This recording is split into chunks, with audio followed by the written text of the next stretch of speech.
ఓం శాంతి శాంతి శాంతి.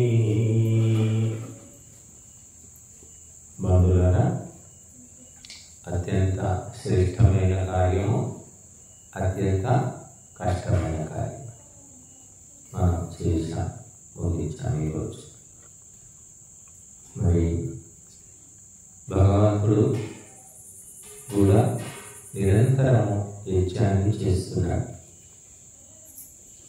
సృష్టి ఈ బ్రహ్మాండాన్ని నడిపిస్తున్నాడు యజ్ఞ రూపకంగా. అందుకని నువ్వు భగవంతుని పొందాలంటే భగవంతుడు ఏం చేస్తున్నాడో ఆ పని ఉంచి, భగవంతుడు ఎలా ఉన్నాడో నీవు అలా ఉండడానికి ప్రయత్నం చేయి. భగవంతుని గుణాలు తెలుసుకొని నీలో ఆ గుణాలు పెంచుకో. అప్పుడే నువ్వు భగవంతుడికి దగ్గర అవుతావు. ఇదే విషయం లోకంలో మనం చూస్తామా? ఎవరితోటైనా స్నేహం చేయాలంటే వాళ్ళను అనుసరించాల్సి వస్తుంది, లేదా వాళ్ళు మననైనా అనుసరించాలి. దొంగకు స్నేహం కుదురుతుంది. దొంగతనం చేయని వ్యక్తి దొంగతోటి ఎక్కువ కాలం ఉండలేడు. తాగుబోతు కాని వ్యక్తి తాగుబోతుతో ఎక్కువ కాలం స్నేహం చేయలేడు. అలాగా తిరుగుబోతుంటాడు. అలాంటికి వాడికి స్నేహం చేయాలంటే వాడు తిరుగుబోతు కావాలి. అలాగా భగవంతుని యొక్క స్నేహము, అనుగ్రహము, ఆశ్రయం ఏది కావాలన్నా భగవంతుడు ఏమిటి ఏం చేస్తున్నాడో అది నడుచుకోవడానికి ప్రయత్నం చేయాలి. అందుకే భగవంతుడు ఏం చేస్తున్నాడు? ఈ ప్రపంచము బ్రహ్మాండాన్ని మొత్తము యజ్ఞరూపకంగా, అంటే త్యాగరూపకంగా నడిపిస్తున్నాడు. యజ్ఞేన యజ్ఞమయనంత దేవాః అని చెప్పేది వేదం. యజ్ఞముతో యజ్ఞస్వరూపుడైన పరమాత్మను దేవతలు అర్చించారు. కనుక భగవంతుని తెలుసుకోవాలంటే యజ్ఞము తప్పదు. మీరు ఏదైనా పని చేసుకోవాలి అంటే ఒక ఆఫీస్లో ఆ పని నెరవేర్చుకోవాలంటే ఆఫీస్కి వెళ్తారు. ఆఫీస్కి వెళ్తే 10 సార్లు రామంటారు. ఇప్పుడు ఏం చేస్తారు మీరు? ఆఫీసర్ ఎవరు? ఆ ఆఫీసర్ చాలా స్ట్రిక్ట్ అండి, చాలా కఠినమైన వ్యక్తి, సిన్సియర్ అని తెలిస్తే ఏం చేస్తారు? ఇక మన పని ఎప్పుడు జరగాలో వరుస ప్రకారం జరుగుతుంది అని ఊరుకోవాల్సిందే. అదే ఆ వ్యక్తి లంచగొండి అనుకోండి, ఇక ఎవరినో పట్టుకొని వాడికి ఏదో అంత లంచం ఇచ్చి పని చేయించుకుంటాం.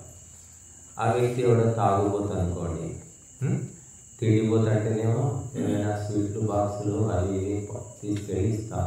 తాగుబోతు అంటే 4 సీసాలు ఇస్తాం, పని చేయించుకుంటాం. అందరికీ తెలిసిందే. అలాగా భగవంతుడు యజ్ఞ ప్రియుడు కాబట్టి ఆ భగవంతుని ప్రసన్నం చేసుకోవాలంటే నువ్వు యజ్ఞం చేయాలి.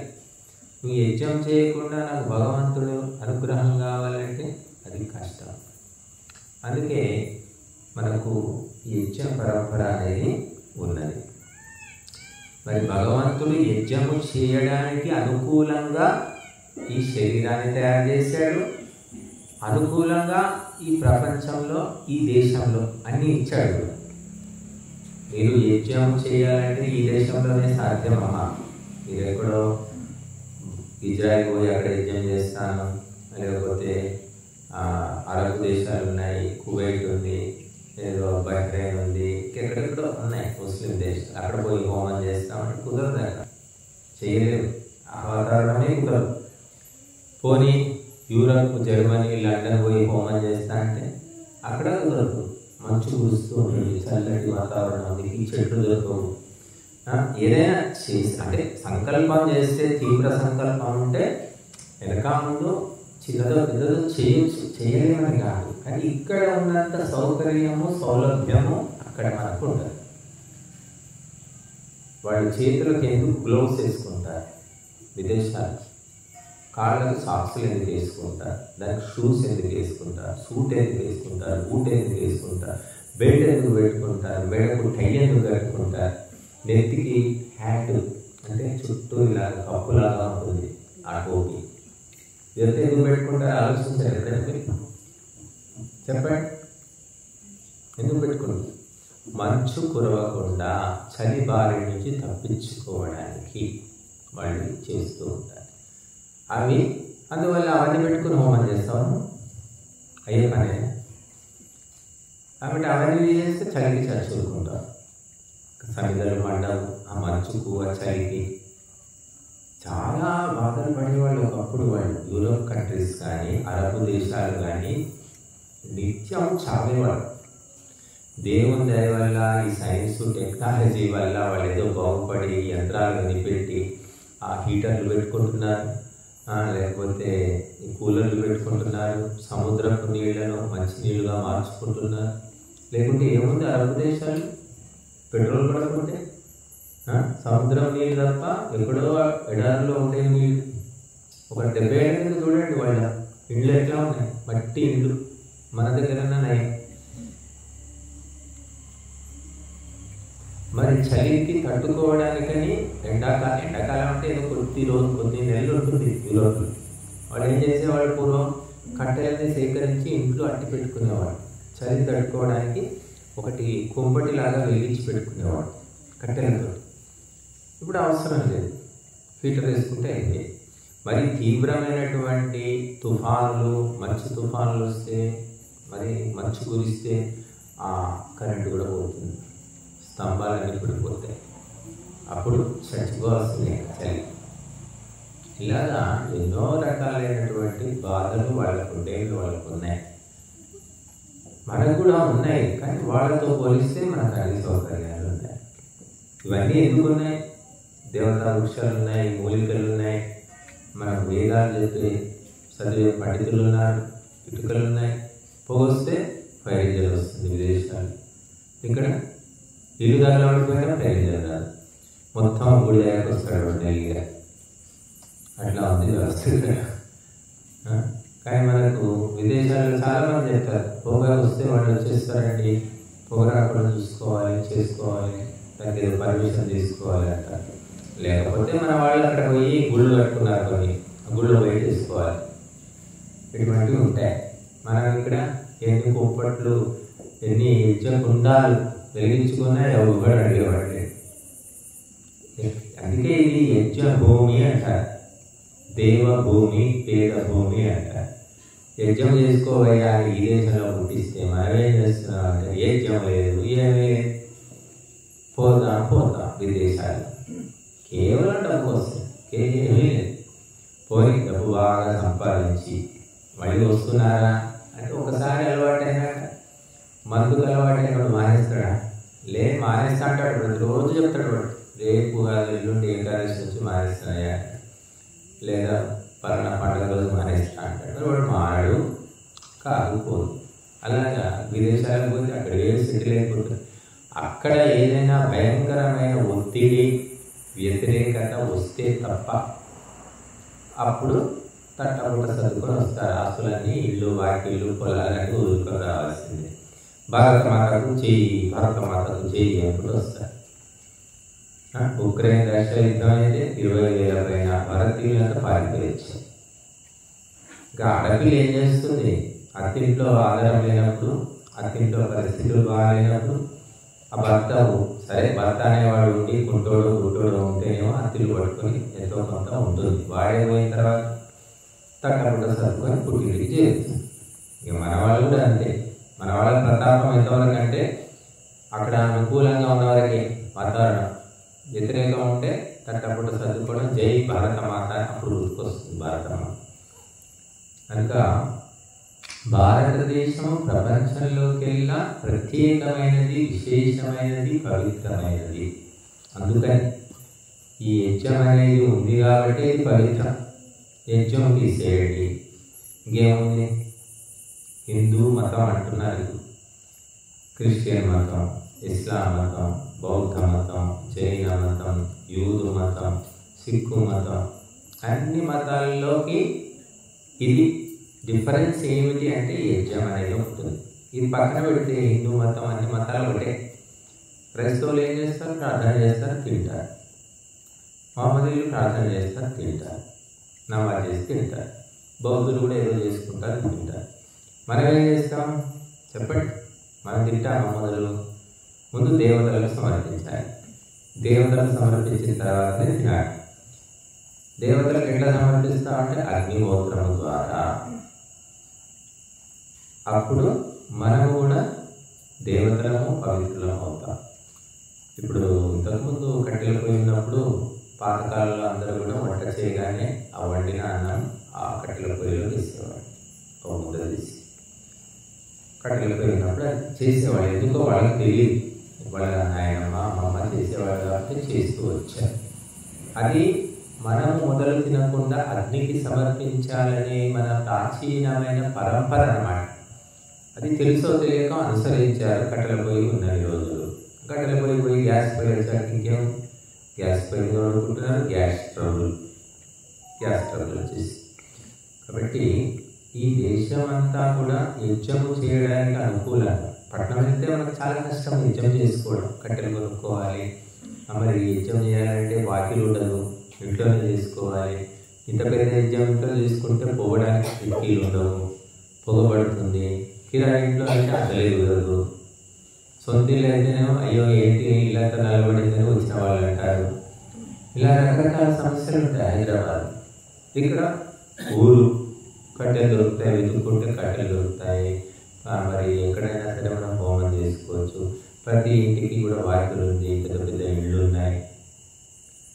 కాబట్టి ఇంత సౌకర్యము మనం వాడుకోవడం లేదు. ఏం చేస్తున్నామంటే తిందాం, తాగుదాం, పడుకుందాం, ముచ్చట్లు చెప్పుకుందాం, చాడీలు చెప్పుకుందాం అన్నట్టు నడుస్తుంది. అసలైన కార్యక్రమం లేదు అంటే చెప్పేవాడే. సరైన అధ్యాపకుడు ఉంటే కఠినమైన సబ్జెక్టు ఉండదు. ఇంగ్లీషు కఠినం అనుకుంటాం, కానీ ఇంగ్లీషు చక్కగా చెప్పే మాస్టర్ స్కూల్కి వచ్చి చక్కగా చెప్తే తేలిగా అనిపిస్తుంది. అయ్యో ఈ భాష ఎంత తేలికుంది ఏంటి అని మనం అనుకుంటాం. ఇక్కడ చెప్పేవాడు సరిగ్గా దొరికాడు కాబట్టి. అలాగే లెక్కలు కఠినం అనుకుంటాం. వాడు లెక్కల మాస్టర్ మంచి వ్యక్తి, సిన్సియర్ వచ్చాడు. ఆయన అరటిపండు వచ్చి చెప్పాడు, చెప్తూ ఉంటే అరే లెక్కలు ఇంత తేలిగా ఉన్నాయా, ఒక ఇందులో ఏంటి అని అనుకుంటారు. అలాగే చెప్పేవాళ్ళు సరైన వ్యక్తులు లేకపోవడం వల్ల అందరూ కూడా తప్పుదారి పడుతున్నారు, పక్కదారి పడుతున్నారు, ఎక్కడికో పోతున్నారు. ఎందుకంటే చెప్పేవాళ్ళు తక్కువ. ఎక్కడ చెప్తారో తెలియదు. చాలామంది పాపం ఏదో అనారోగ్యం వస్తుంది, సరైన డాక్టర్ దొరకడు. అంటే ఎవరి ఇన్ఫర్మేషన్ ఇవ్వకపోవడం, అందకపోవడం. 10 మంది డాక్టర్ల దగ్గర తిరిగి ఆ వైద్యం ఈ వైద్యం అన్ని చేస్తున్నా సరే ఆ రోగం ముదిరిపోతుంది. అప్పుడు ఎవరో చెప్తారు, మా లాంటి స్వామి అట్లా డాక్టర్ దగ్గరికి పోయే మంచి వ్యక్తి అయినా అనవసరంగా టైం వేస్ట్ చేస్తాం. అప్పుడు పోతే అయిపోయింది, ముదిరిపోయింది, కష్టము, కాకపోతే నేను ప్రయత్నం చేస్తా, ఇంకొక 6 నెలలు బతుకుతావు అని చెప్తాడు. నువ్వు వచ్చేది ఇంకొక 6 నెలలు ముందు రావాల్సింది కదా అంట. మాకు తెలియదండి, మాకు చాలామంది అక్కడ బొమ్మన్నారు, ఎక్కడ బొమ్మన్నారు, ఆంధ్రప్రదేశ్ పోయినామండి, అక్కడ పోయినామని చెప్తారు. అది మన కర్మను బట్టి అలా జరిగిందా, మనకు అంతే ప్రాప్తం ఉందా తెలియదు. అట్లా జరుగుతూ ఉంటుంది. వైద్య విషయంలో కావచ్చు, ధర్మం విషయంలో కావచ్చు, జీవితం విషయంలో కావచ్చు, ఎన్నో జరుగుతూ ఉంటాయి. అంటే వీటన్నిటి వెనక ఏముంది, నిజంగా మనకు అంతే ఉందా, రాసిపెట్టి ఉందా, ఎందుకు ఇలా జరిగిందో లోతులు మనకు కూడా తెలియదు. కాబట్టి ఒక మంచి విషయము తెలియాలన్నా, సరైన మార్గదర్శనం దొరకాలన్నా అంత సామాన్యమైన విషయం కాదు. మీకు పొద్దున చెప్పా, మహర్షి దయానందుడు ఇల్లు వారికి వదిలిపెట్టి 25 ఏళ్ళు గురువు గురువు గురువు గురువు అని తిరిగితే ఎప్పుడు దొరికాడు? 25 ఏళ్ళ తర్వాత ఒక గుడ్డి గురువు దొరికాడు. 25 ఏళ్ళు పట్టిందమ్మా. మనం ఏం తిరిగాము, మనం ఏం చదివాము, మనం ఏం ప్రయత్నం చేశాము. కొంతమంది ఏది చేయకపోయినా దొరుకుతాయండి. కొందరికి ఎంత తిప్పలు పడతారు, ఎద్దులా కష్టపడతారు, ఏం దొరకవు. ఏమి తినడానికి కూడా టైం ఉండదు. ఎవడో సంపాదిస్తాడు, ఎవడో అనుభవిస్తూ ఉంటాడు. ఇది ప్రపంచంలో జరుగుతుంది. ఎవడో వండుతాడు, ఎవడో తింటాడు. వండిన వాడికి తినాలనిపించదు, వాడికి ఆకలి చేసిపోతుంది. వాడికి వండలేదు, హాయి వడ్డిస్తే మొత్తం ప్లేట్లు తినేస్తారు. వండిన వాళ్ళకి ఆకలి ఉంటుంది. ఎంత ఎంత విచిత్రం. కాబట్టి మన దేశం యొక్క పరంపర, మూలమైన పరంపర ఏమిటో తెలియకుండా చేసి పెట్టే పండితులు, విద్వాంసులు కావచ్చు, పురోహితులు, పూజారులు, ఎవరైనా కావచ్చు, వాళ్ళంతా చేసిన ఘనకార్యం ఏమిటంటే సరే తెలవకుండా చేశారు. వాడేమైనా చేసి చేస్తున్నారంటే వాడు చేయడు, వాడు చేయడు, వాడు చేస్తే కదా 10 మందికి చెప్పేది. వాడు చేయడు కాబట్టి వాడికి చెప్పడు, అయిపోయి మూలపడితే. యజ్ఞం అనేది ఒకటి ఉంది అనేది కూడా తెలియదు, వేదం అనేది ఒకటి ఉంది అని కూడా తెలియదు. ఏదో ఎవరికి తోచింది వాడు రామ రామ, కృష్ణ కృష్ణ, శివ శివ, హరే హరే అని కూడా బతికేస్తున్నారు. మహర్షి దయానందుడు వచ్చిన తర్వాత ఇదంతా కరెక్ట్ కాదు అని చెప్పాడు. ఏమిటి కరెక్ట్? గాయత్రి మంత్రము, అది మహామంత్రము, దాన్ని జపం చేయండి అని చెప్పాడు. ఓంకారం జపం చేసుకోండి, మృత్యుంజయ మంత్రం జపం చేసుకోండి, ఇవన్నీ వేదాల్లో చెప్పలేదు అని. దెబ్బకు ధైర్యం అవుతుంది. అవునా, అట్లాగా పండితులంతా పీఠాలు కలిగిపోయి ఇన్ని రోజులు ఏం చెప్పారు? విఠల విఠల అనుకో, శివ శివ అనుకో. మరి ఇవన్నీ ఏంటి? ఇవన్నీ కూడా భగవంతుని పేర్లే. కానీ మనకు జపమంత్రము, గురుమంత్రము, మహామంత్రము, గాయత్రి మంత్రం అని వేదం చెప్తుంది. కాబట్టి గాయత్రి మంత్రంలోనే సమస్త దేవతలు, సమస్త తీర్థాలు, సమస్త లోకాలు, సమస్త శాస్త్రాలు ఉన్నాయి కనుక ఇది వేదం యొక్క ఆదేశం కాబట్టి అది జపం చేయాలి అని చెప్పారు. ఒక సాక్ష్యం అన్నమాట. నువ్వు తల్లి ఎట్లా అవుతావు, నువ్వు తండ్రి ఎట్లా అవుతావు, నువ్వు కన్నావా అంటే సాక్ష్యాలు ఉంటాయి. ఎప్పుడు ఈ కాలంలో అలా అంటూనే ఉన్నారు, నిలదీస్తున్నారు కొడుకులు కూతురు. నువ్వు నన్ను కన్నావా అని, నిజంగా నువ్వు కన్న తల్లినా అని, ఇక్కడ ఎత్తుకొచ్చి తెచ్చుతున్నావా, తప్పిపోతే తీసుకొచ్చావా, లేక కొనుక్కొచ్చావా అని కోపం వచ్చినప్పుడు మరి ఎందుకో పిచ్చి పట్టి అడుగుతూ ఉంటారు, అంటూ ఉంటారు. అంటే సాక్ష్యాలు ఉంటాయి. మన దగ్గర పలానా హాస్పిటల్లో డెలివరీ అయింది, సర్టిఫికెట్ ఉంది, కనుక్కోవే. ఎందుకంటే అనుమానం పడటం పిచ్చిదానా, ధైర్యం పట్టిందా, తిడుతారు. అలాగా మనము ఆ సాక్ష్యం, భగవంతుడు ఉన్నాడా లేడా, ఉంటే భగవంతుని యొక్క నామమే, భగవంతుని పొందాలంటే ఏం చేయాలి, అవన్నీ కూడా సాక్ష్యాలతో మహర్షి దయానందుడు మన ముందు పెట్టాడు. ఎవరు పోసుకున్నారు అందరూ పాడి. కాబట్టి ఇక్కడ మనము సుగంధ ద్రవ్యాలు, ఔషధులు, వనస్పతులు, నవధాన్యాలు, పరమాన్నము, తేనె, పాలు, ఇవి కూడా మనం వేస్తే వేయచ్చు. పెద్ద జ్వాలలు ఉన్నప్పుడు వేయచ్చు. ఇవన్నీ వేస్తున్నాం. ఉన్నాయా ఎక్కడైనా చెప్పండి. 10 రోజుల నుంచి చేస్తుంటారు, నిండడమే లేదు. 20 పూటలు చేశాను. ఎక్కడుందో అక్కడే ఉంటుంది. ఇంకా సంవత్సరం చేసినా నిండుతుందో లేదో తెలియదు. కనుక ఇదంతా ఎక్కడికి పోతుంది? దేవలోకానికి వెళ్ళిపోతుంది. మీరంతా పోతారు. శివరాత్రికి శివుడి గుడికి పోతారు, రామనవమికి రాముడి గుడికి పోతారు, కృష్ణాష్టమికి కృష్ణుడి గుడికి పోతారు, గురువారం వస్తే సాయం అన్నీ వెళ్తారు. వెళ్ళి ఏం చేస్తారు? అభిషేకాలు చేస్తారు, తేనె వస్తారు, పాలు వస్తారు, పెరుగు వస్తారు, ఇంకా పువ్వులు వేస్తారు, ఏమేమో వేస్తారు. దాని మీదంతా అవి ఎలా ఉంటాయి? అక్కడే ఉంటాయా? మీరు తెల్లారిపోయినా అక్కడే ఉంటాయి, మళ్ళీ శుభ్రం చేసుకోవాల్సిందే. కానీ ఇక్కడ మాత్రము యజ్ఞంలో సమర్పించినవి ఏవి ఆ రూపంలో ఉండవు, బూడిద రూపాల్లో మిగులుతాయి. చూడండి, అవి అలాగే ఉంటే ఏమవుతుంది? పాలు పెరుగు పోస్తాం, దేవాలయంలో పోస్తారు కదా, అభిషేకం పోస్తే అది ఏమవుతుంది? కుడిపోతుంటాయి, వాసన వస్తుంది. మీరు పొద్దున పోసి వచ్చేస్తే ఆయన వచ్చేసరికి వాసన వస్తుంది. కానీ ఇక్కడ ఏం వాసన వస్తుంది? ఏం వాసన లేదు, మంచి మాగిపోయిన వాసన, సుగంధం వచ్చేస్తుంది. కాబట్టి ఇక్కడ ఒక ప్రాసెస్, ఇది ఒక సైంటిఫిక్ కెమికల్ ప్రాసెస్. దీనివల్ల మేలు జరుగుతుంది తప్ప చెడు జరగదు. రోగాలు పోతాయి, ఆయుష్ పెరుగుతుంది, ఆరోగ్యం వస్తుంది, సుగంధం వ్యాపిస్తుంది, మంచి జరుగుతుంది, పాజిటివ్ థింకింగ్ వస్తుంది అని చెప్తుంది వేదం. ఇది వదిలిపెట్టేసి మేము అదే అలవాటు, మేము అదే చేసుకుంటాం. చిన్నప్పుడు మరి పలక మీద అక్షరాలు వేస్తావు, ఇప్పుడు ఎందుకు రాయట్లేదు పలక మీద? రాయి, ఇప్పుడు రాయి, మరి పలక పట్టుకొని తిరుగు. లేదండి అక్షరాలు వచ్చాయి, రాయట్లేదు. అంతే కదా? అంటే ఏంటి? అక్షరాలు రానప్పుడు నేర్చుకోవడానికి పలక వాడుతున్నావు. ఇక్కడ నీకు యజ్ఞం అనేది దొరికింది, మూలం దొరికిన తర్వాత ఇంకా ఆ పలకన పట్టుకుంటారేంటి? పలక అవసరం లేదు కదా. కాబట్టి సమస్త దేవతలు యజ్ఞంలోనే ఉన్నారని వేదాలు శాస్త్రాలు చెప్తున్నాయి.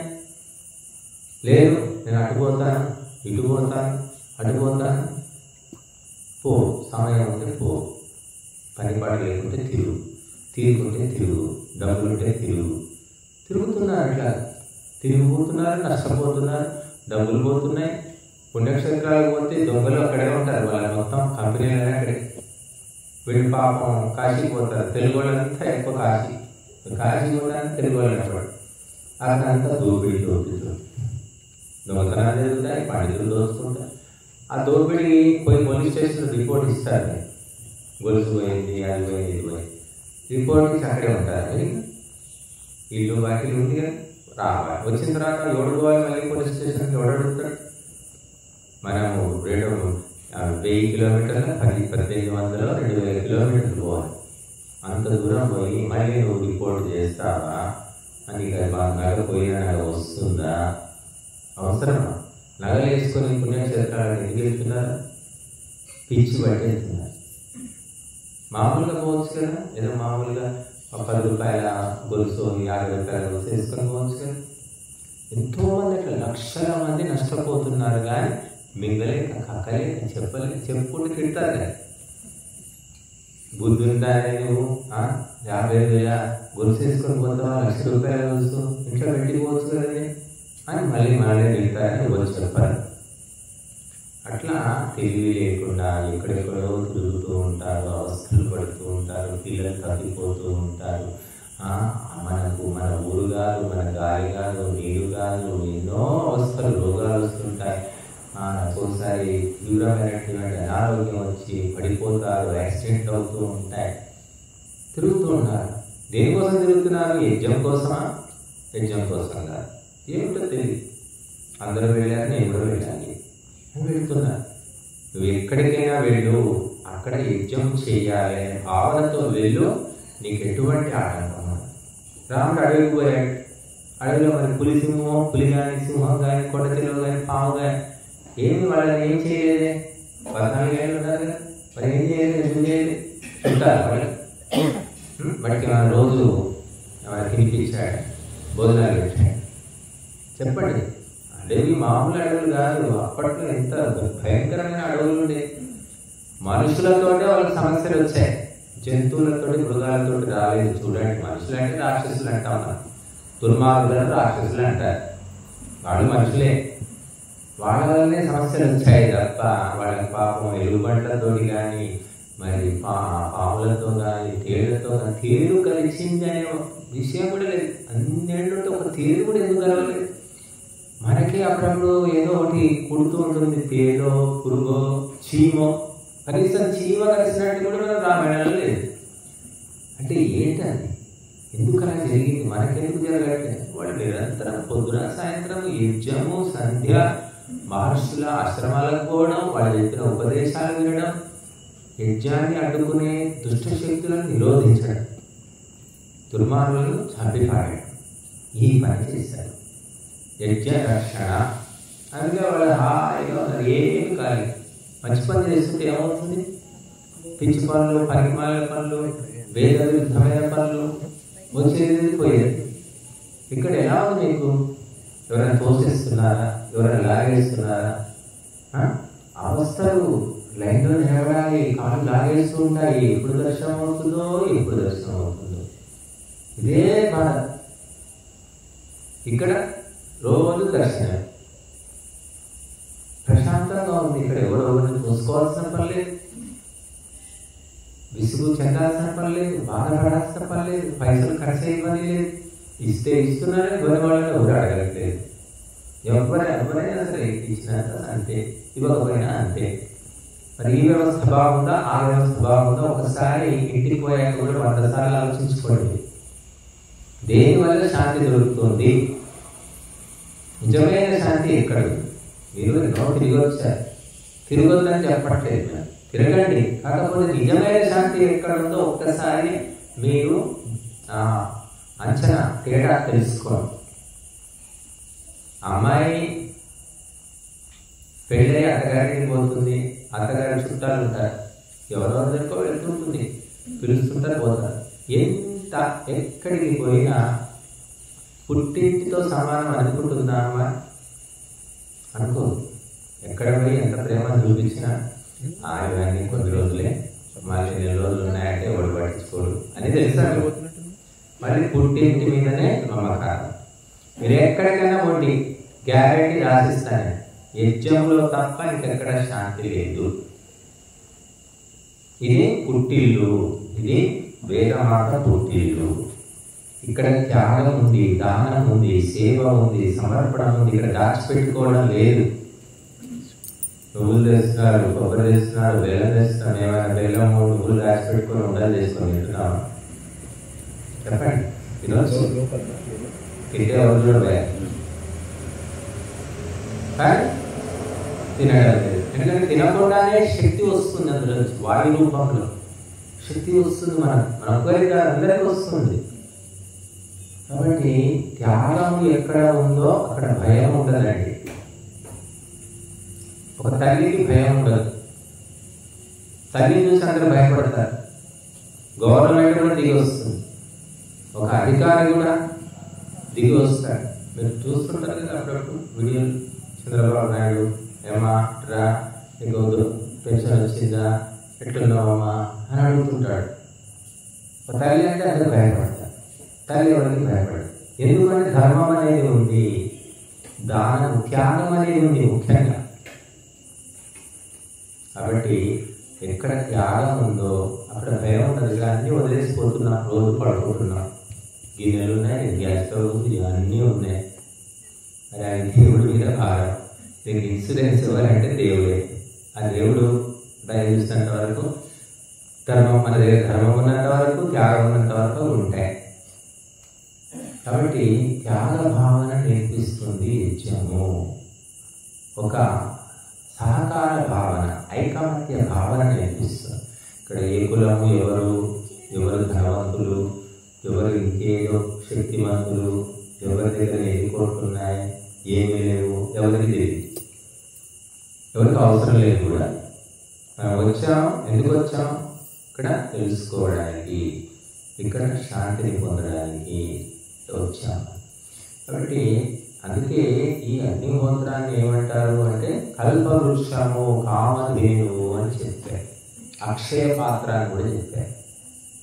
అక్షయ పాత్ర పాండవుల దగ్గర ఉండేదంట, కల్పవృక్షం ఏమో దేవలోకంలో చెప్తారు. కామధేను ఎక్కడ ఉండేది అంటే వశిష్ఠుడి దగ్గర ఉండేదంట. ఏది పోతే అది చేస్తాడు. అలాగా అగ్నిహోత్రం దగ్గర కూర్చోండి, నిత్యము చేయండి, శ్రద్ధాసక్తులతోటి వంతుకు వచ్చినట్టు యాంత్రికంగా చేయడంగా.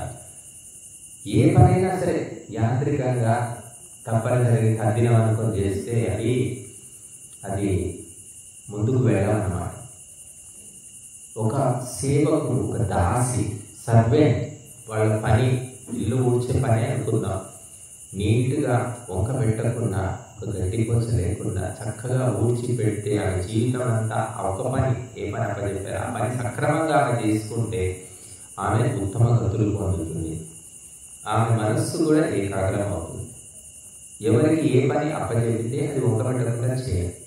ఒక దాసి చేసే పని ఏముంటుంది? గిన్నెలో ఊడవడం దగ్గర. కానీ దాసి కొడుకు చక్రవర్తి అయినా, దాసి కొడుకు చక్రవర్తి అయినా, దాసికి అంతశక్తి ఏంటంటే ఆమె ఆ చేసిన పనులే సక్రమంగా చేసింది, మనస్ఫూర్తిగా చేసింది, ఒక పెట్టకుండా చేసింది. పైన ఒక రకం, లోపల ఒక రకం కాదు. మన దగ్గర ఉంటారు పని మనుషులు, కడిగిపోతే మళ్ళీ మనం 2 సార్లు కడుక్కోవాల్సింది, ఊడిస్తే మళ్ళీ ఊడ్చుకోవాల్సింది. వాళ్ళు ఎందుకంటే 4 ఇళ్ళు ఉంటాయి, 4 ఇళ్లలో ఏదో ఒకటి పూర్తి చేసుకోవాలి, బయటపడాలి. ఎవరా దాసి కొడుకు చక్రవర్తి ఎవరైనా? చంద్రగుప్త మౌర్యుడు. చంద్రగుప్త మౌర్యుడి తల్లి ఎవరు అంటే మూల అని ఒక దాసి, రాజ కుటుంబంలో దాసి. రాజు నందుడు, ఆ నందుడికి ఎంతోమందో భార్యలు. ఈమె ప్రవర్తన చూసో మరి ఏమిటో ఈమె కూడా ఇష్టపడ్డాడు దాసి. రాజు ఇష్టపడితే ఏ దాసి ఏం చేస్తుంది? పాపం ఇంకా రాజుకి అంకితమైంది. ఆమె ఆ దాసి ఆ మురకు పుట్టినవాడే ఆ చంద్రగుప్తుడు. మరి ఆ నందుడికి మహానందుడు అనుకుంటే ఆయన పేరు. మహానందుడికి పెద్ద భార్య ఉంది, పట్టమహిషి ఉంది, ఇంకా రాజ కుటుంబాల నుంచి వచ్చినటువంటి రాణులు ఉన్నారు. వాళ్ళకేమో చవట సన్నాసులు పుట్టారు. చరిత్ర చదవండి తెలుస్తుంది. మరి దాసి ఏమిటి, ఆమె చరిత్ర ఏంటి?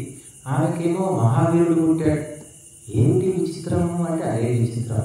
ఆమె ఉత్తమురాలు, గుణవంతురాలు, సంస్కారవంతురాలు. ఒక దాసిలో కూడా సంస్కారం ఉంటుందండి, మనం అనుకోవద్దు. పనిచేసే వాళ్ళంతా ఏం బుద్ధి జ్ఞానం ఉండదు, అరుదుగా ఉంటారు, ఉంటారని కాదు. అలాగా ఆమె యొక్క ఆ సంస్కారం వల్ల అటువంటి కొడుకు పుట్టాడు. పుట్టి ఆ 9 నవనందులు అంటారు. అంటే పెద్దమ్మలు, అంటే తన తండ్రి యొక్క భార్యలు పెద్దమ్మలు చిన్నమ్మలు అవుతారు కదా, వాళ్ళందరినీ కూడా చంపేశాడు. ఎందుకంటే చాలా దుర్మార్గులు వాడు, ప్రజలను పీడిస్తున్నారు, హింసిస్తున్నారు. అదంతా కూడా చరిత్రలో ఉంది. కాబట్టి మనము ఏ పని చేసినా యజ్ఞకుండా అలగడమే కావచ్చు, ముగ్గు వేయడమే కావచ్చు, యజ్ఞ పాత్రలు కలగడమే కావచ్చు, భోజనం వండడమే కావచ్చు, వడ్డించడమే కావచ్చు, ఏ పనైనా సరే మనస్ఫూర్తిగా శ్రద్ధతో చేసినప్పుడు ఉన్నతి కలుగుతుంది అని చెప్పడానికి చెప్తున్నాను. ఒక రాజు ఏమిటి, దాసిని ఇష్టపడండి.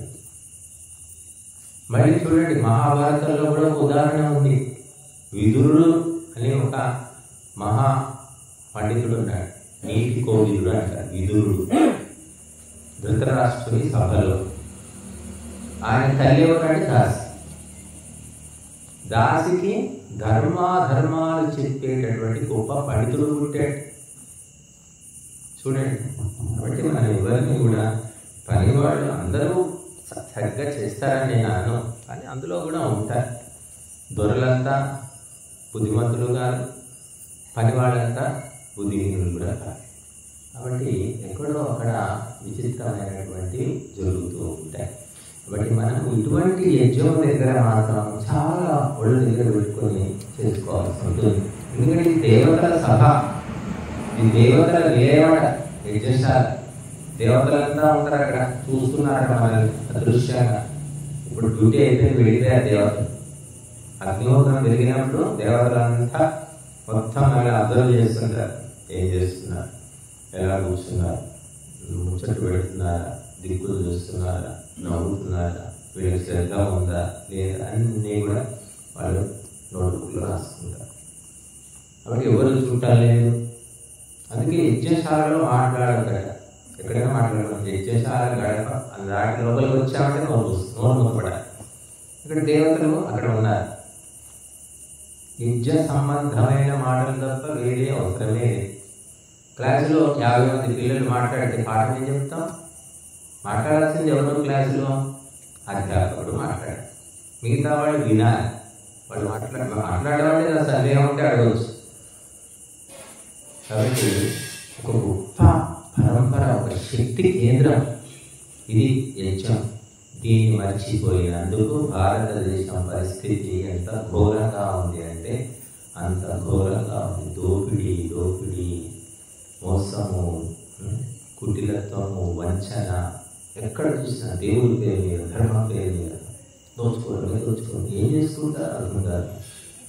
కోట్లు ఒక్కొక్క స్వామి. మాకు ఎంతో మంది తెలుసు స్వామి, వాడే చెప్పారు, మా వాళ్ళు చెప్పారు. మరి ఎందుకు చెప్పారు నాకు అర్థం కాదు. నా దగ్గర 73 కోట్లు ఉన్నాయి స్వామీజీ అని చెప్పాడు. చూస్తే మళ్ళీ ఏమి ఫోటో చేసి అక్షరంతా.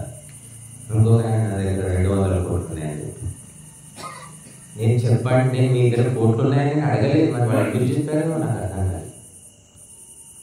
అన్ని కోట్లు ఎలా ఉన్నాయంటే వాళ్ళకి ఏమి రాదు, ఏమి రాకపోతే వస్తాయేమో. మరి మాకు వచ్చినందుకు మాకేం రావట్లేదు. మరి శాస్త్రాన్ని ఇచ్చినందుకు మాకు కోట్లు కూడా లేదు, కోట్లు లెక్క.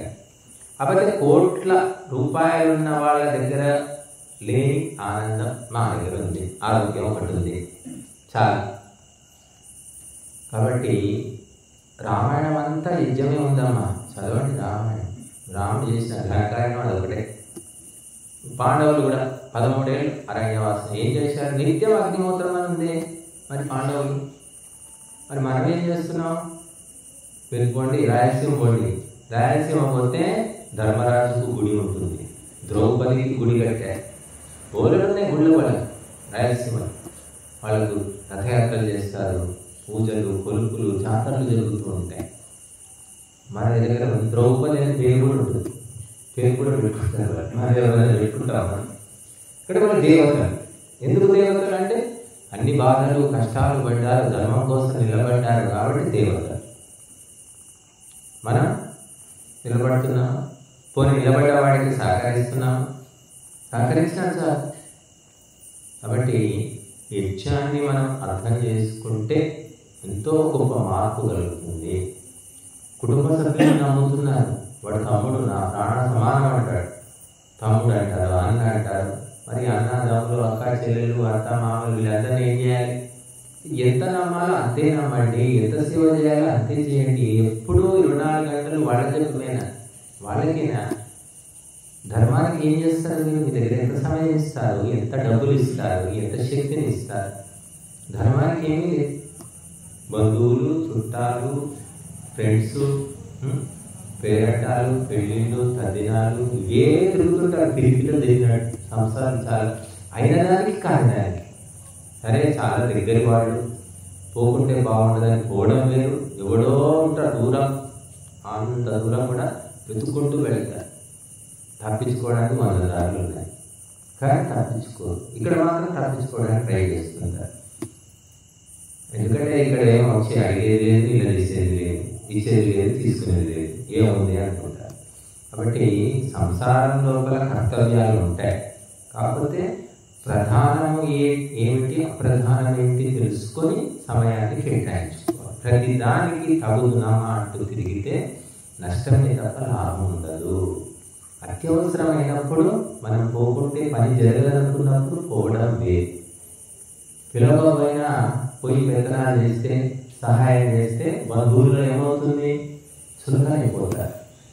ఏ సంబంధం లేని వాళ్ళకి సహాయం చేస్తేనేమో వాడు దేవుడిని మోపుతాడు, వదిలేదు. బంధువుల లోపల మీరు పని కట్టుకొని సహాయాలు చేస్తే నేను ఇప్పుడు. కాబట్టి మనం సాధ్యమైనంత వరకు ధర్మ కార్యాలకు సమయాన్ని కేటాయించుకుంటే మనల్ని భగవంతుడు రక్షిస్తాడు. ధర్మో రక్షతి రక్షిత. ధర్మాన్ని నువ్వు రక్షిస్తే నేను ధర్మం రక్షిస్తుందని తేల్చి చెప్పేశాడు. నువ్వు పొలం చుట్టూ కంచె వేస్తే ఆ కంచెను నువ్వు రక్షిస్తే ఆ కంచె నీ పొలాన్ని రక్షిస్తుంది. నువ్వు ధర్మం ఏంటి? ధర్మానికి మూలమే యజ్ఞము. యజ్ఞము అనేది మనం రక్షించుకుంటే ఆ యజ్ఞం నిన్ను రక్షిస్తుంది. యజ్ఞం లేదు, ఏం లేదు అనుకుంటే ఏం లేదు. కాబట్టి మనము అందుకే ఈ యజ్ఞ భూమిలో, వేద భూమిలో పుట్టడం మన అదృష్టము. ఈ పరంపరను తెలుసుకోవడము, అందిపుచ్చుకోవడం కూడా ఎవరో కొందరికి, అందరికి కూడా సాధ్యం కాదు. కాబట్టి వజ్రాల దుకాణంలో వజ్రాలు కొనడానికి వెళతారు. కొనకపోయినా సరే వజ్రాల దుకాణంలో కాలు పెట్టే అర్హత కూడా ఎంతమందికి ఉంది? కొనకపోయినా సరే అందులో కాలు పెట్టే అర్హత కూడా అందరికీ ఉండదు. అలాగా ఇక్కడ మరి అడుగు పెట్టే అర్హత కూడా కొంతమందికి ఏముంది? వాళ్ళే వస్తుంటారు, వాళ్ళే పోతుంటారు, వేరే కొత్త వాళ్ళు రాలేదు. కాబట్టి మీరు ఆ సంస్కారము, ఆ భావన, సంకల్పము అనేక కారణాలు ఉంటాయి. చెప్పాను మీకు ఇంతకుముందు. 1000 మందికి మా గురువు గారు పాఠం చెప్పారు. 30 ఏళ్ళు 1000 మందికి ఒక క్లాస్ చెప్తే 100 మంది ఉండేవారు, 150 మంది కూడా ఉండేవారు. అంతమందికి చెప్తే 30 ఏళ్ళు నేను ఒకటి మిగిలే. చూడండి, అందరికీ ఇదే చెప్పాడు. నాకు వేరే స్పెషల్గా అంటే ఇంటికి వెళ్తే స్పెషల్గా చెప్పాడు. పాఠం చెప్పినప్పుడు అందరికీ ఒకటే పాఠం. కాబట్టి దాన్ని ఇది బట్టి ఏం తెలుస్తుందంటే ఎవరికి ఏది బాకీ ఉందో అదే మిగులుతుంది. పట్టి ఎంత వృద్ధి పెట్టినా వాడు దాన్ని రక్షించుకోకుంటే కోల్పోతారు. కాబట్టి మనము ఈ సూక్ష్మమైన సంస్కారాలు అనేది రావడం కష్టము, అవి జాగృతం కావడం కూడా కష్టమే. కనుక వాటిని కాపాడుకుంటే వాళ్ళ జీవితంలో ముందుకు వెళ్తారు. కనుక యజ్ఞము అందరూ చేయలేరు, అందరూ పాల్గొనలేరు, అందరూ చూడలేరు, అందరూ సహకరించలేరు. అది కొందరికి మాత్రమే పరిమితమని నాకు అర్థమైంది నా జీవితం 30 ఏళ్లలో.